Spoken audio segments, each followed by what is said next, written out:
So hi, welcome to End Credit Reviews on episode of After the Credits on End Credit Reviews.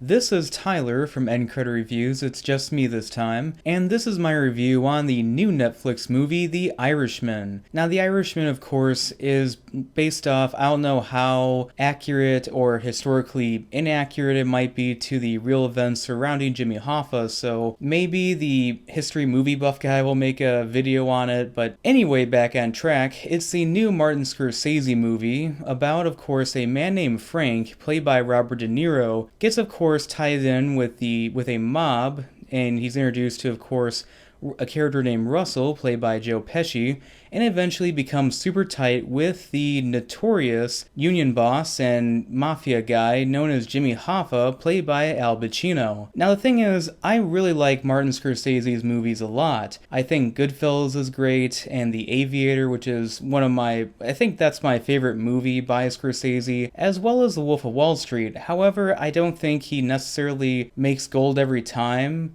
And the main example I would say would be Kind of Silence, where I thought it was kind of a fine movie. Pacing was kind of iffy at parts, and also Shutter Island definitely could have been a much better movie. A good concept, but definitely could have been polished up more, bottom line.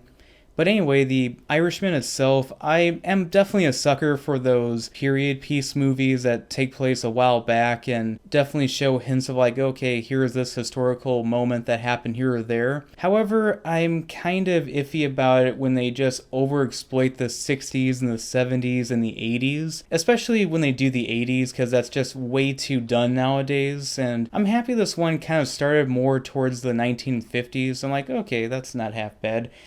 Overall, I would say this movie was pretty good. It's kind of like Joker, not necessarily in tone or in structure. Rather, I think it's a good movie, but I don't think it's necessarily a great movie necessarily. I will say that the de-aging technology on the actors in this movie was pretty excellent, and a lot of the effects were also pretty good, minus this one shot where they're on top of this building doing this whole like flag raise thing, and there's a shot where we can see them kind of at a normal view. It looked kind of not obvious green screen, but noticeably green screeny that could have definitely been polished up a bit more. Speaking of angle shots, I would say there were kind of too many over-the-shoulder shots during like dialogue scenes that easily could have been spiced up more. And I don't know if that was because of the budgetary restrictions by Netflix, or I don't know, maybe in a way they're trying to make it more standard. Who knows? But I felt like they could have done those shots a lot better, at least more shot variety in that sense. I definitely like Al Pacino as an actor, and he's really good in this movie. However, I gotta say there are times when he's like going on rants where I thought it kind of reminded me too much of his characters from like Son of a Woman or Heat or Devil's Advocate, where I wouldn't want to say he was like plagiarizing his performances in ways, but it just kind of reminded me of that.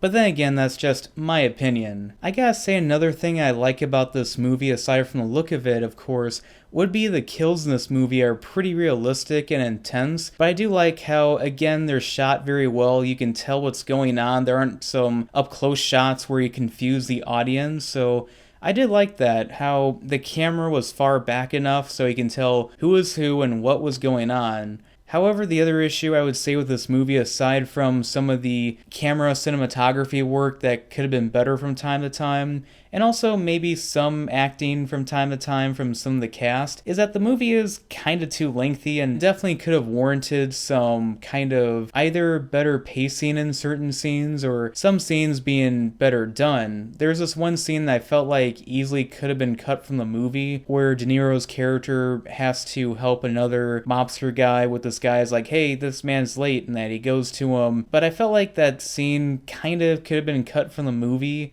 in a sense, but then again, it's just my opinion. So as for The Irishman, I like the movie, but I don't necessarily love it like a lot of critics do. So overall, good movie, definitely one of the better movies I've seen of 2019, and if you have Netflix, definitely check it out. So as for The Irishman, I would give it about 3 stars out of 4. So anyway, thanks for watching. I really hope you enjoyed this episode of After the Credits on End Credit Reviews, and I hope to make a lot more in the future. Please like and subscribe.